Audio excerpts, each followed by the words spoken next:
the story I have on Restless right now, it's not even my first story, right? It's my second one. So I thought I was ready. I was not. It is really rough on you. If you don't have a support network, if you don't have a vision of what a Rising Stars run should be, if you don't have the expectation, it can be really rough.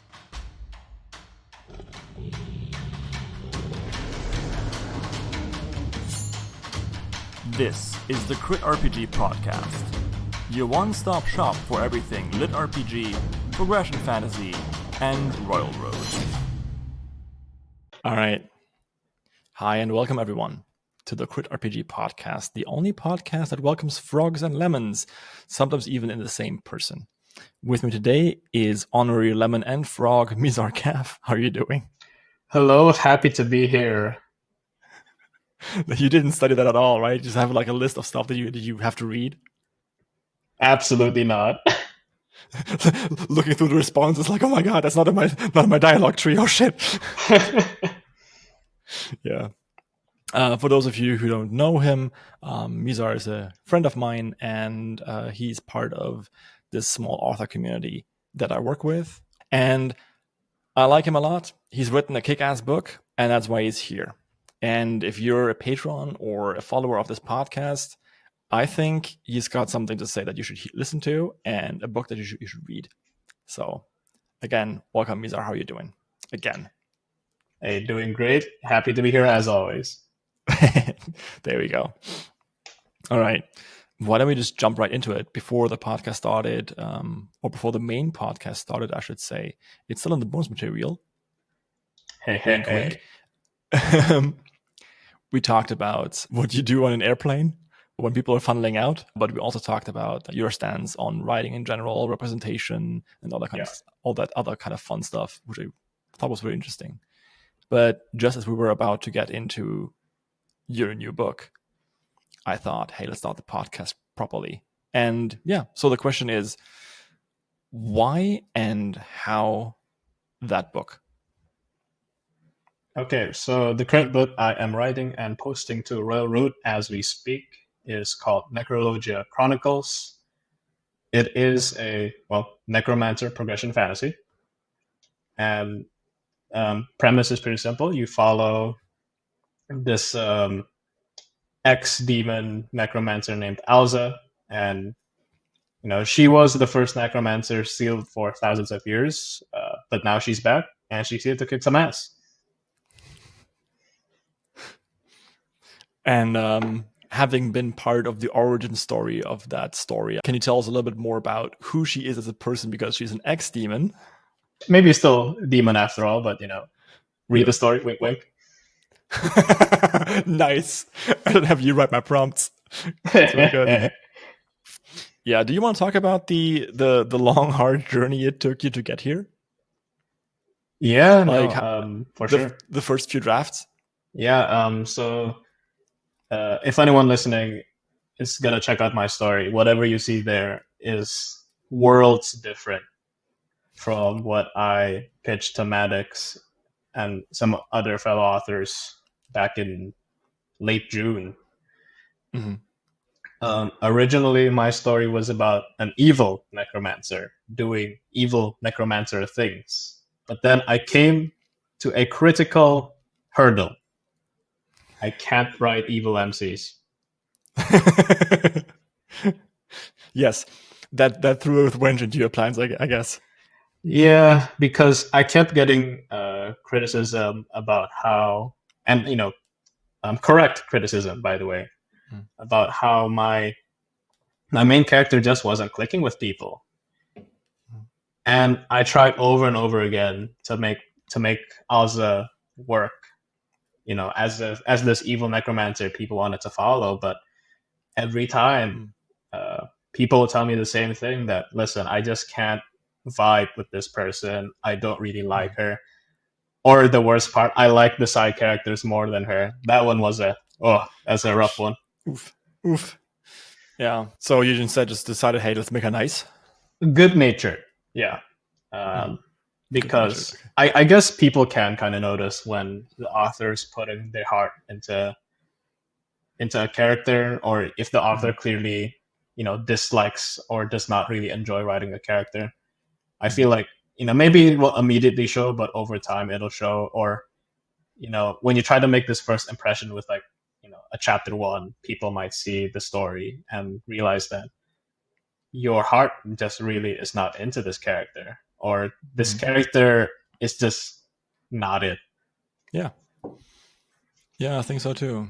Making a main character relatable is the most important thing, and also the most challenging one, I feel, especially if you want to write someone who, well, by design isn't very relatable, right? I think you had some good hooks with Alza Prime, or the first Alza, but Rest for some in peace. reason, like, yeah, it never really clicked, right? There was like this really cool origin story that I'm not going to spoil in case you're still working with that, but yeah, I guess it kind of gets us right to the next question, and that would be, what's the best advice you've ever gotten as a writer?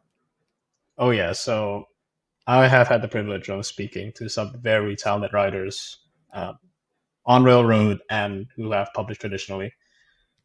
And I'd say the best piece of advice that I got was just consistency. Now, this is much more important on Railroad and other like web serial platforms compared to, let's say, traditional publishing.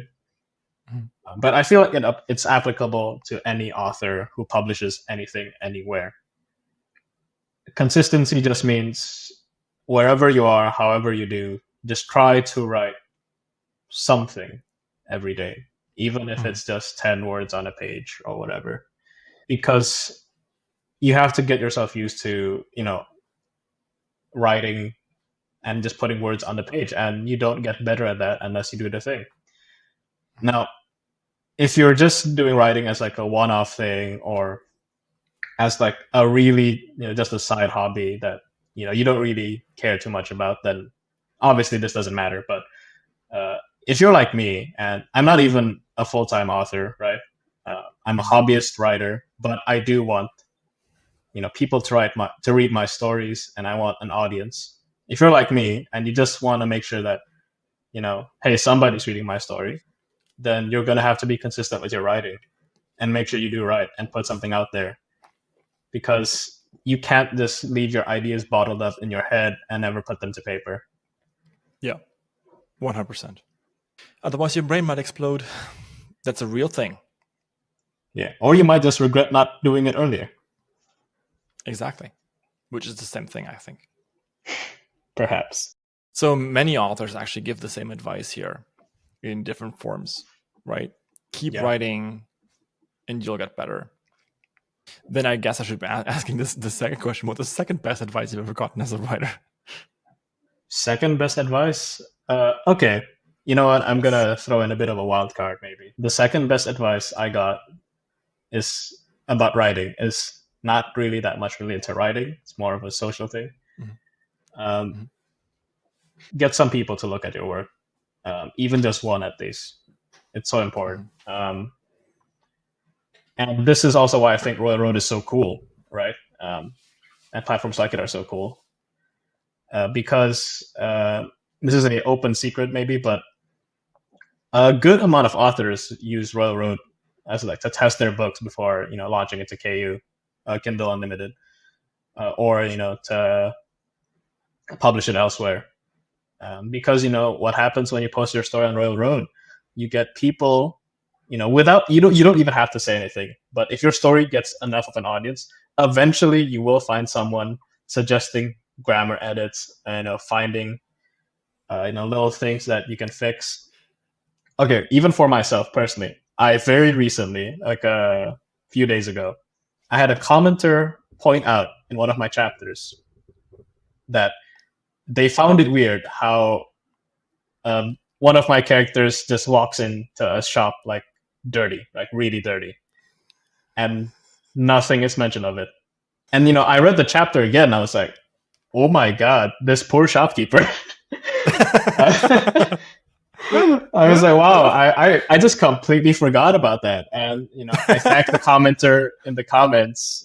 And then I rewrote, I added a small part where, okay, this character gets like a magical shower, basically.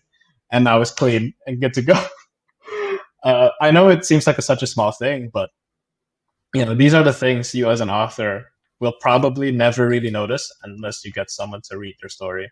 Because you as an author have this thing I like to call author vision, where everything just seems okay, even if you have software like Grammarly or Pro Writing Aid. These things don't really help you catch some of these mistakes, because these are not necessarily grammar mistakes or structure mistakes. These are just things that are missing from your story, right? But speaking of grammar, obviously readers will be more than happy to point out if you're missing punctuation somewhere, you're capitalizing a word in a weird way. So yeah, I think definitely just get people to look at your story. And if you're worried about criticism, then I'm sorry, I don't think you can be a writer, because you kind of just have to deal with that, whether you like it or not, if you want to put anything you have to the public, right? Yeah. How would you actually deal with criticism then? Because it's very easy to say, hey, you just got to deal with it. But do you have any tips that you can share? Absolutely. So this is a mantra that I'm sure some people may have already heard of, is that readers know what they do not like, but they do not know what they want. I'll explain that. So when you have people telling you that something is not working in your story, or this character is just like not working for me, or I just really don't understand why this can happen, this seems like a major plot hole, then most of the time you can be confident that they are correct and you should probably look to address that. However, when people start telling you how you should write your story, like let's say, oh, I feel like this character should get along with this character, or I feel like the main character should go to this city next, or whatever, that's when you need to be careful. Because, listen, the reader only knows what they see, what you've put out. They only know the story as far as what you've shown them. Compared to you, the author, where you may have knowledge of not only the story itself, but also what happens in the far future, or even a lot of background information that the readers don't know. And so if you blindly follow suggestions from your reader without thinking critically, you'll just end up with a behemoth or a Frankenstein of a story that doesn't make sense anymore, and will likely stray away from your vision.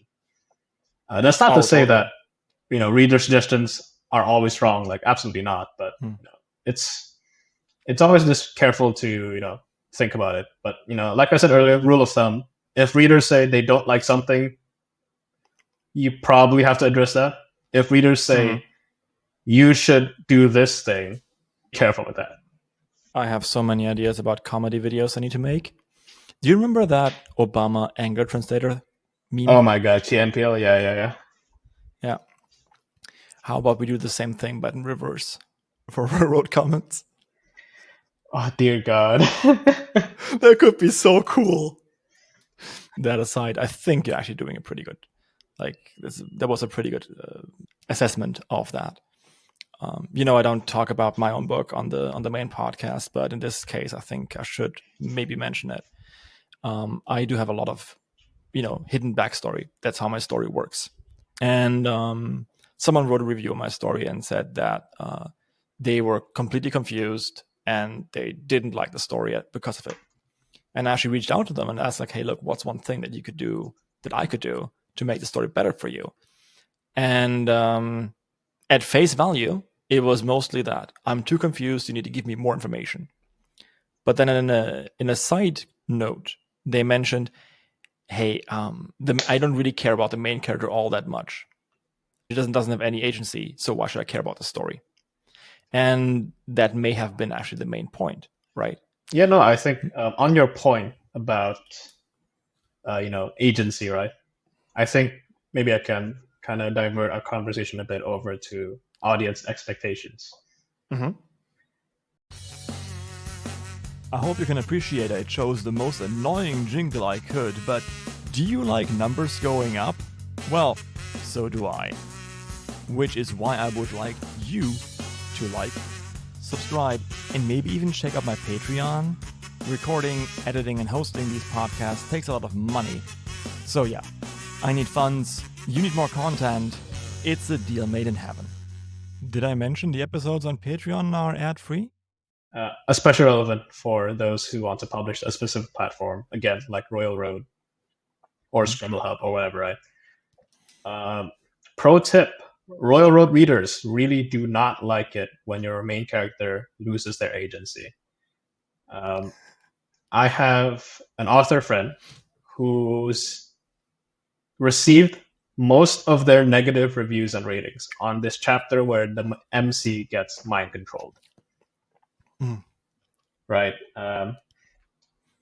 And, this might seem like such a minor thing for a lot of people, but, to people who read Royal Road, again, Royal Road is a narrow audience, right? It's an audience that mainly likes power fantasy,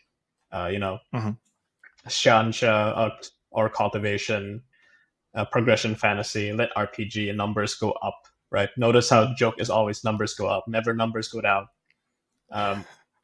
Health pools go down.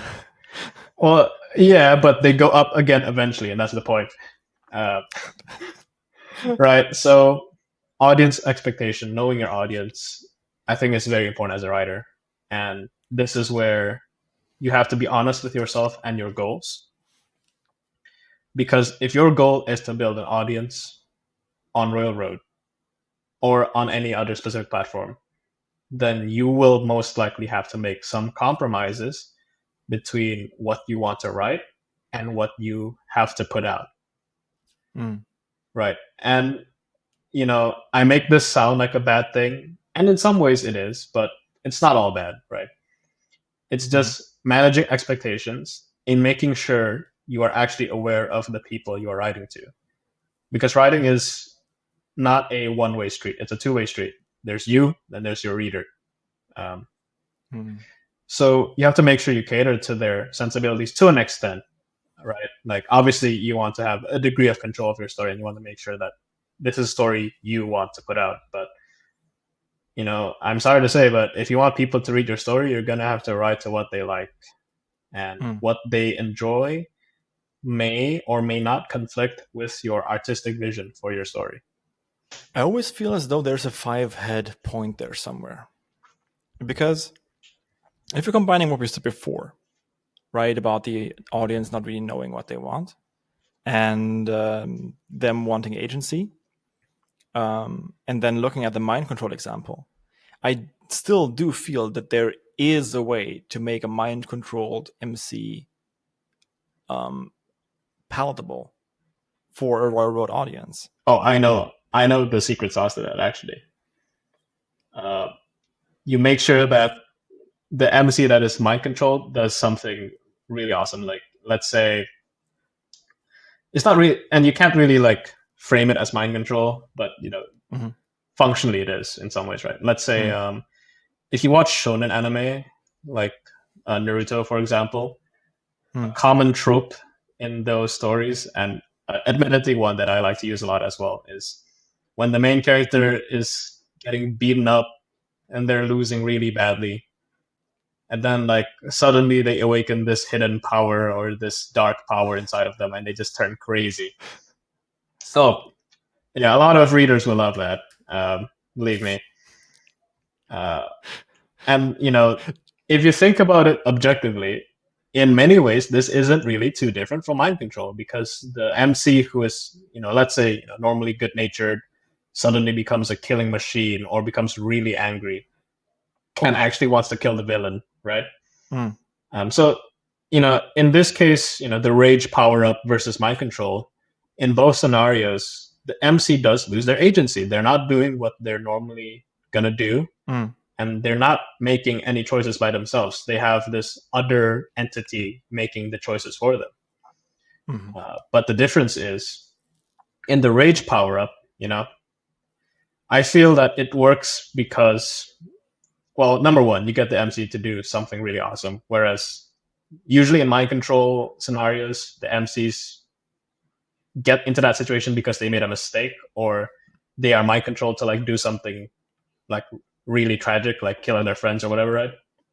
Whereas like in a rage power up, it's usually presented as like this comeback moment, this underdog moment, like you awakening a power and punching up. Especially true if the MC is like a big loser normally, or they're just someone who keeps getting kicked down and suddenly they snap and they become really badass. Like it's cathartic, right? So I think that's the big difference. We just enjoy this part more. I feel as though, for example, in the Naruto example you gave, now I'm an elder millennial. I think I stopped reading anime or manga, I should say, when One Piece was like in the 400s. So Naruto never really hit it for me because I just was too old. I went to college. But Understandable. Very understandable. Like, yeah, I had video games. But I feel the point of Naruto is that, well, he's possessed by this fox spirit, right? That's sealed inside of him. So that does two things. The first thing is it's foreshadowed, which is super important. Correct. And the second part is he chooses to use that power even though there's a cost. And that's powerful. Right? Believe me when I say just having a character get angry is not always a surefire thing to give them agency. Oh yeah, no, for sure. But yeah, like you said with the foreshadowing, right? When in Naruto, when he does eventually lose control of the Nine-Tailed Fox's power, right, in parts of the story, it's always portrayed as like him losing control. Like this is a consequence, and it's something that he has to work with in order to manage his powers. And again, this happens a lot in many other stories, right? And yeah, I think that's one way to manage the loss of agency thing, right? Where you foreshadow it, you make it seem consequential and impactful, and you make sure that end of the day the MC, I think this is an important part, the MC gets to come back from it at the end of the day. Oh yeah, and again, I really do think it's the not losing agency but giving it up willingly. Yeah. It's the paying of the price, and it's a decision. The other examples are, so let's talk about the mind control example again, right? Yeah. So I think what makes mind controlled characters work is if it's either super short or if we can believably see the main character struggling against the mind control. Internal view or whatever. Yeah. Right? Because so many people hate it. I think it was Assassin's Creed 3 where Miles just, stabs his totally not love interest. And it was like, what the fuck? Because he had no agency. Snap, he just did it. But sometimes it really works. For example, there's a book that I love that does this amazingly well. It's called, it's one of the books in the later series of The Thousand Names by Django Wexler. Okay. It's not progression fantasy, but it's an amazing fantasy. You should just read it. It's a really good book or series. And one of the main characters gets mind controlled. So I won't spoil who, because I think it was a cool plot twist. But this character then fights against his mind control the entire time by using guile and having a conversation and clawing at power, at however much power they can get. And that just shows them struggling, and that works. Whereas, if you didn't have that internal view of this character, it would just look completely like, oh yeah, he's just killing dudes suddenly. Wow. Why? Huh? Yeah, definitely. Lazy. Yeah, it's not just thrust upon the character. I think that's the important part. Mm. Yeah, exactly. So I do think, in a way, world readers are right. But yeah, we talked about this earlier. they have a sense of what they want, and a main character just being mind controlled and being completely powerless is not what anyone wants in any story. It's not just Railroad readers. Yeah, that's fair. Speaking of reader expectations again on Railroad, we discussed mind control briefly, but I think another big one that they do not like, for similar reasons, I feel, is when the main character loses their powers or regresses in some way, shape, or form. Again, if you read the RPG, then you know the joke is numbers go up. You know, this is the meme. This is what everybody knows and says and recites like a mantra. Number go up. And, you know, I feel like this sense of progression that readers expect from stories on Railroad, not just for the RPG stories, but for any, you know, progression story or even cultivation stories. You know, there's this expectation that the main character will get stronger over time. And that's what readers here are for. So when you take that away from them, it can really take them off, and for good reasons at times too. So it's not like you can't pull an arc like this off, like have the main character lose their powers for a while. But you got to be really careful about it. I think it's okay if you foreshadow it. Again, foreshadowing really important, because otherwise it just seems lazy. There's a German series that I really like reading. That was my entry into lit RPG. Don't quite know what it's called anymore. It starts with Fluchbrecher. It's really cool. I'll link it if I have any Germans listening to this. And at some point, the main character just like loses all her powers, period. And I was like, what? Why? That makes no sense. And it was a total cliffhanger moment too. What works, however, is like you said, if it's temporary, or, and this is a cool trick, I think, if the power is temporary. So Kyle Kirin does this really well in the Ripple series, where he gives the main character in his guild a time-limited buff, where they talk about where they, you know, get teleportation powers and can move everywhere in the world. And it's a race of using that power to the best extent until it's over. But you know it's going to be over at some point. And I think that's also important. That can be a really cool thing to do. Yeah, absolutely. It's about executing your story according to the reader's expectations, right? And tailoring it in such a way that it works. Yes. And I would even say tailoring your reader's expectation so that it fits the story. Yeah. So another question I had was your experience on Rising Stars, basically, because we talked about it before. And I just love to know what that does to you or does with you, because I skipped my own Rising Stars. I just didn't check Railroad at all, and I'm kind of curious to see how that feels if you're checking every day. Yeah, definitely. So just for context, just in case anyone here is not familiar with Railroad, Rising Stars is functionally the trending page for the website. It has an algorithm that keeps track of which stories, generally newer ones, less than a month old. Although exceptions apply, but generally very new stories get on there, and it is a humongous source of traction for new authors or any author that is launching a new story there.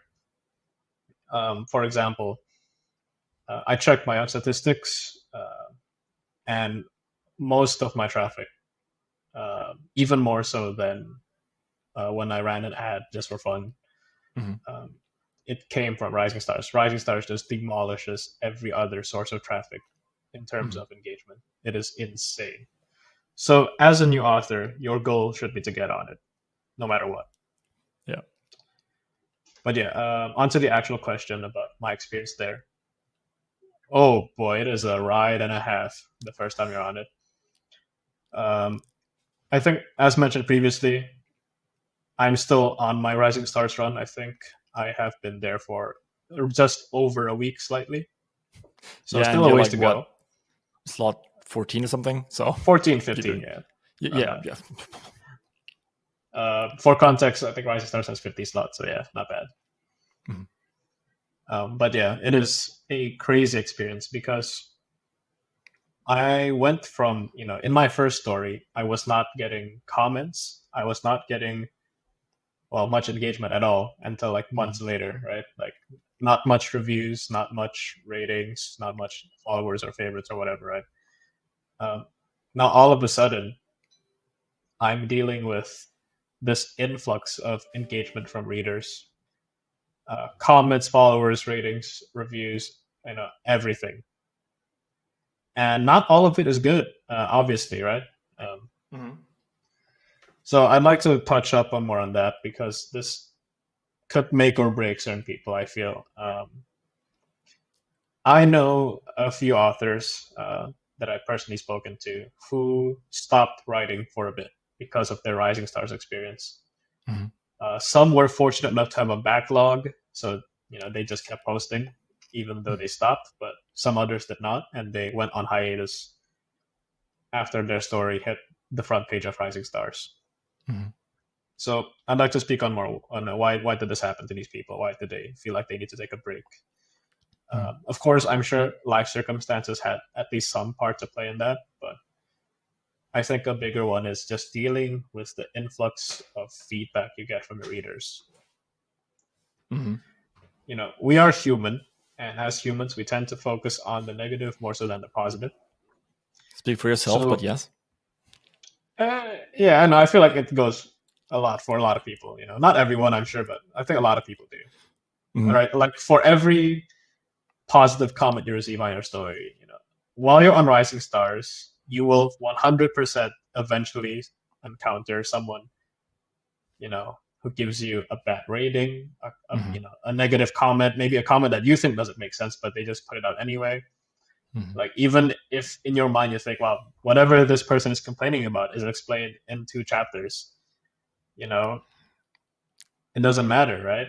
They said the thing, they probably leave a rating or a review, and you're going to get these a lot more as your story becomes more popular, right? As your story climbs up Rising Stars. And wow, like the story I have on Rising Stars right now, it's not even my first story, right? It's my second one. So I thought I was ready. I was not. Yeah. It is mentally, I think, really rough on you. If you don't have a support network, if you don't have, like a vision of what a Rising Stars run should be, if you don't have that expectation, it can be really rough because, your story might be objectively doing fine, but, the first time you receive like a 1-star rating or a 2-star rating, maybe you're okay, but then you receive another and then another and then another. And, you start questioning yourself, what am I doing wrong or something like that, something to that tune. And the truth of the matter is there's probably not much you can do, right? That's the rough part of it. You just have to keep taking it. And this to me is why Rising Stars is a double-edged sword. Like you have to get on it to succeed. For the most part, again, exceptions apply. But for most people, you will need to get on it to succeed on Royal Road. But it comes with a cost, and that cost is not insignificant. Do you think that's just in general true for exposure anyway? Yeah, I feel like when you put yourself publicly out there on any platform, you will face this type of negativity in some way, shape, or form as your story gets more popular. Again, you're doing okay, or you're getting popular when people start, roasting you, because that means someone took the time out of the day enough to dislike whatever you put out there. And you don't get that if nobody's reading your work, right? However, Royal Road and other websites like it, like Scribble Hub, Wattpad even, these are websites that are filled with amateur authors, including myself. Yep. We who may who may or may not have the thick skin to resist all of this feedback coming. Yeah, I mean, even if you're super famous, you sometimes don't have that thick skin. Remember that time when I think it was Chris Rock? Someone like yelled a slur at him on stage and he just sat down and read his book? for like 2 hours and then left. Not familiar with that, but sounds about right. But yeah, do go on. Yeah, no, I was just trying to say, it's easy for people to just say, hey, just ignore the haters, just ignore these people who give you the negative feedback. But I feel as humans, it's really hard to do that for a couple of reasons, right? Obviously, one is because sometimes your mind kind of wonders, what if this person is right? What if they're complaining about is actually correct, right? Number two is just when you receive this feedback and you're not used to it, you start to think about your own ability and whether you actually deserve to be where you are.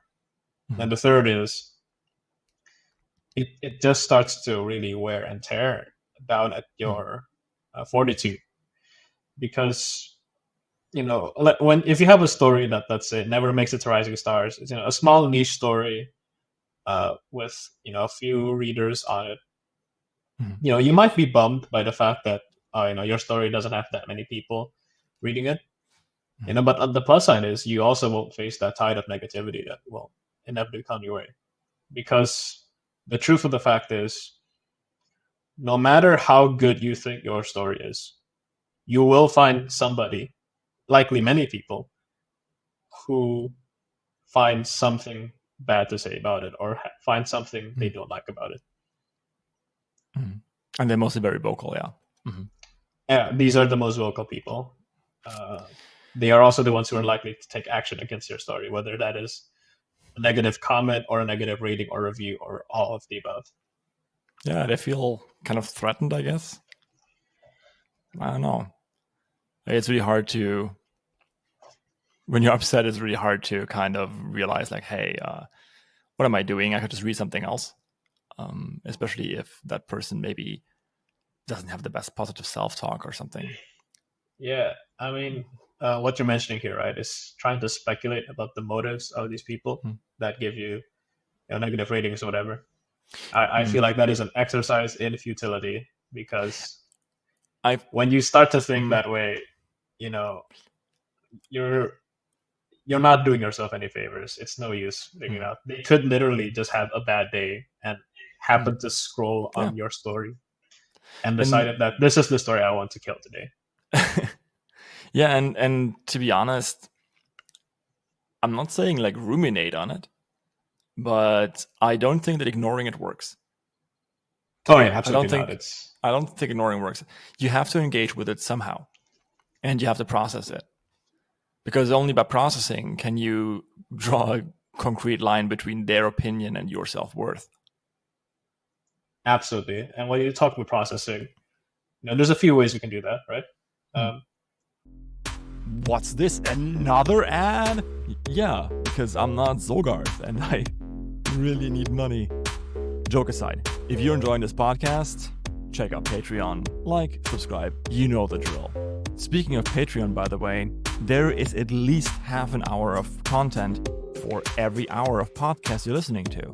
For Raven's Dagger, for example, we have 2 hours of bonus content that you can enjoy. All right, I'll see you there, and enjoy the show.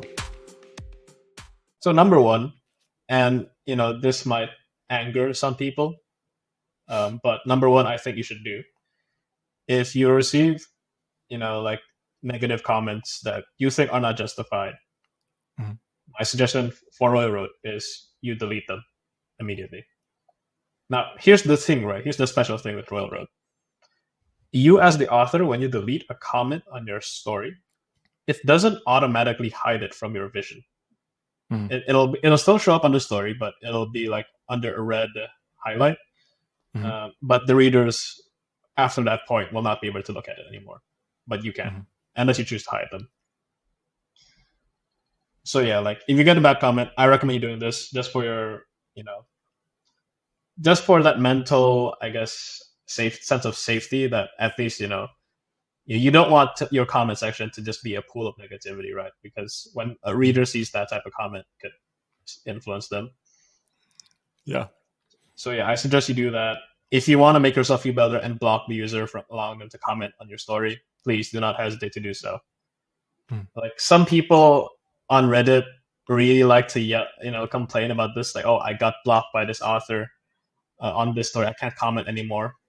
And then you look at their post history or their comment history, and they just say the most vile things to the author, like, author, kill yourself, or this is the worst story I've ever read. And it's, I think to myself, is it really a surprise that these people get blocked? Yeah, it's, without getting too political about it, some people think that free speech means that there are never any consequences for anything they say, and that they should never fear any repercussion for things that they say. Precisely. I don't think that's true, right? If someone tells me to kill myself, I personally have a right to never talk to them again, and they have no right to my attention. Yeah, and the thing about Stories on Oil Road is that comment section, that's kind of like the author's personal corner, right? Yeah. So if they want to exclude certain people from that corner, I think they have all the right to it. Now, also, Royal Road is a privately owned entity. Correct. And hey, nobody's stopping you from making the comment at first, right? Exactly. Just, be nice.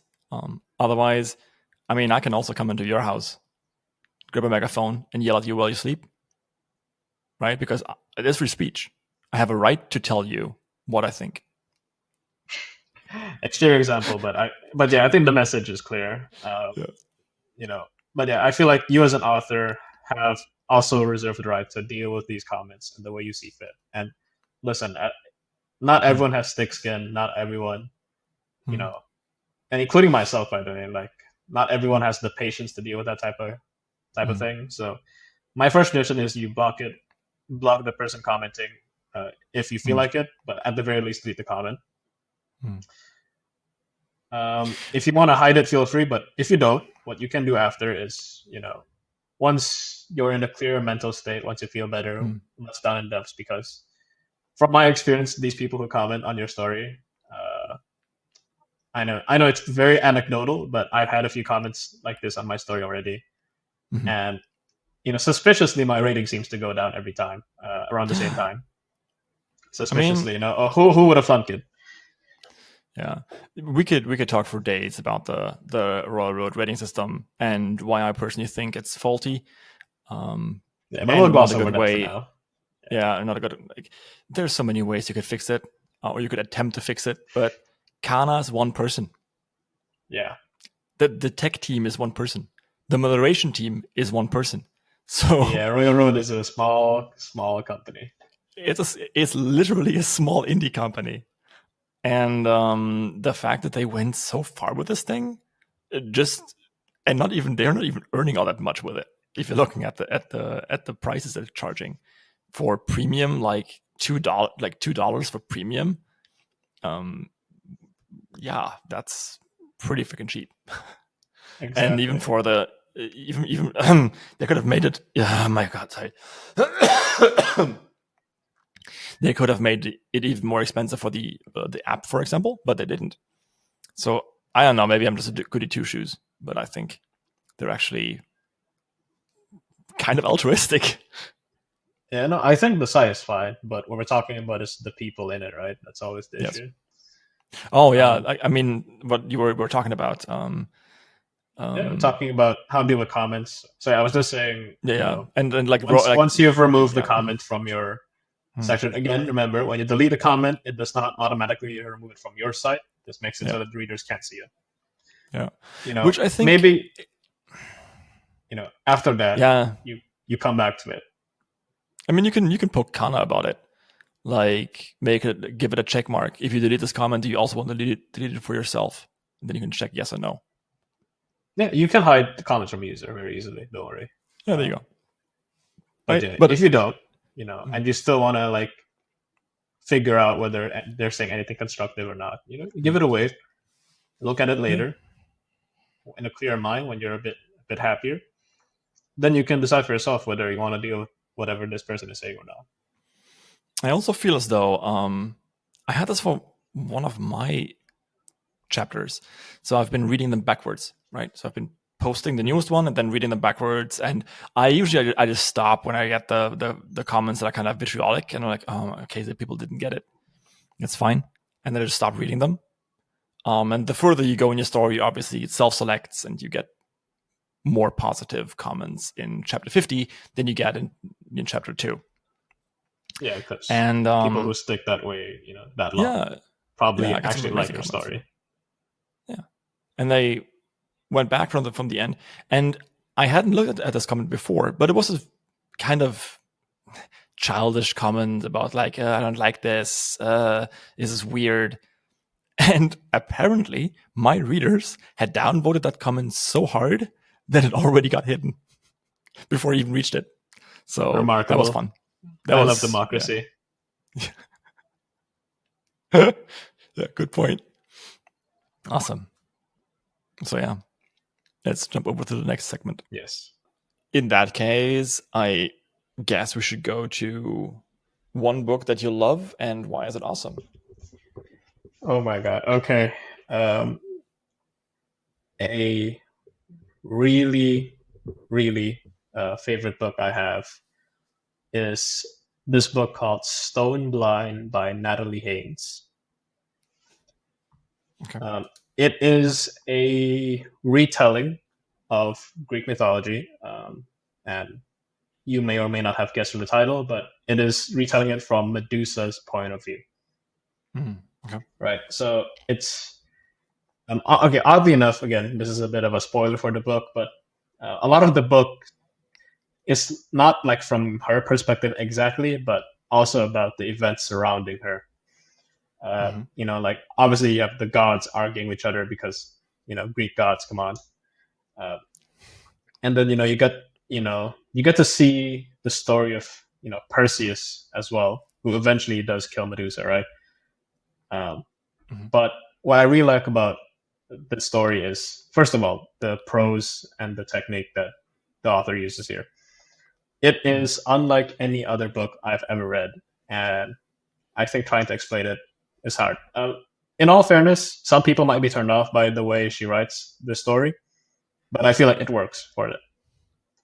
Secondly, it's telling a really unique story. Again, Greek retellings are nothing new. It's a dime a dozen by this point. Everything from Percy Jackson to just the Disney movies, whatever. I feel like everybody and their grandma has done a Greek mythology retelling. But what makes Stone Blind work so well for me is, how I feel the author manages to humanize Medusa of all people, and she depicts certain things in a way I've never seen before, like Perseus as not this heroic champion, but as a wimpy kid who got lucky, basically. Just given everything by the gods. And you read Medusa describing him, and she comes off as so salty about the fact that she has to die because of this kid who just has to succeed because the gods want them to. Both of them really poor souls. Exactly. But yeah, that's definitely an excellent book. I feel like Natalie Haynes is a talented author. She has a couple other books already. Great work. Check her out, please. Okay. Awesome. Will do. And I guess we could be talking about shoutouts and Railroad in general for a bit. Oh, shoutouts at Railroad. There are a lot. I think the main ones are the Crit RPG crew. So obviously you, Maddox, but we have old folks, or Sean with Dawn, the Last Dragon Rider. We have Miles with Bog Standard Isekai. We have Kay with Dungeon Diver. We have JTB with his Firefighter lit RPG, which is pretty lit. Son of Flame. We have Merchant Crab, which I'm sure has been shouted out multiple times in this podcast. Yes, by everyone, basically. Yeah, we have Hey Luck with Radical Fishing. Am I missing anyone?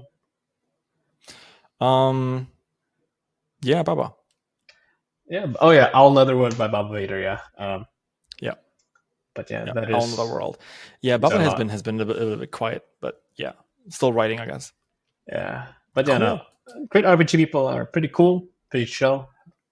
Yeah, check them out. Oh yeah, and big sneaky barbarian. Absolutely. Okay. Yeah, cool. Thanks for the shout out. I say on behalf of everyone, mine would go in the same way. I mean, I shouted out yours last week, and I think this Thank week you it will for be. that. You got it. I think for this week it will be Sean's new book. Yes, Old he is folks. launching a new one for November. Yeah, he already launched it, right? He's taking part of the write-a-thon. And his new book is called, I think, Perfect Level 1 or something. Has a bald man in the cover, and as someone with Yes. a receding hairline, I aspire to be that man. I do not. And the fucker named him after me. Remarkable. I love Sean so much. Yeah, Sean's really cool. All right. Ultimate Level 1. There we go. All right. And I guess this was a very quick episode. We were very focused. Laser focused and efficient. Laser focused. As the Germans intended. I really should. We really shouldn't. We really shouldn't. But yeah, Mizar, thank you so much for being here. We can talk more for the bonus material, of course. And if you're listening to this and you feel like, hey, I would like to listen to Mizar a little bit more, or maybe another author that I had on the show, do feel free to join my Patreon. The stuff on there will make your ears wobble. It is great. So maybe I'll see you there. Also, I haven't really promoted that as much as I should have, I guess. I have a Discord server. You can find the link in the description below the video. And yeah, I'd love to hear or read you on the Discord server. Just drop by, let me know what you think about the podcast. And if you need any help, I'm also there for that. All right, thank you so much. And I'll see you next time. And if you are on Patreon, then the show goes on. All right. Let me just take a really quick break, and then let's talk some more. Epic.